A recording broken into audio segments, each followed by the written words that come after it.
È un pezzo di storia del Veneto ed è bene che sia tornato a casa.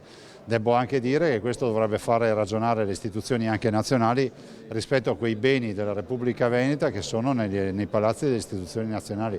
Non sarebbe male che ci fossero già queste restituzioni e dopo magari dall'altro a livello internazionale abbiamo un sacco di opere d'arte venete della nostra comunità, della nostra Repubblica Veneta che sono in giro per i musei del mondo, non sarebbe male che qualcuno le restituisse, anche perché per molte ci risulta che non siano state pagate ma bensì rubate. Il messaggio del presidente Zaia è chiaro e arriva proprio in un giorno che lui stesso definisce storico per Venezia e per il Veneto. Il ritorno a casa dell'ormai famoso busto del Doge Giovanni II Corner dopo varie peripezie.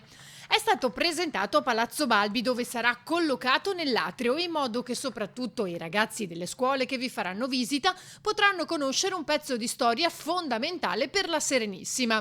A farsi promotore della raccolta fondi che ha permesso di aggiudicarsi all'asta al prezzo di 36.000 euro il busto è stata l'associazione Venetinet, impegnata nella diffusione e nella salvaguardia della cultura veneta. Lui era Doge della Repubblica Veneta molto più importante di me. Una repubblica seria, una repubblica che è stata la prima democrazia, 1100 anni di storia, insomma direi che con onore riceviamo questa donazione e faremo in modo che sia riservato al Doge Giovanni II Corner lo spazio e il lustro che si merita.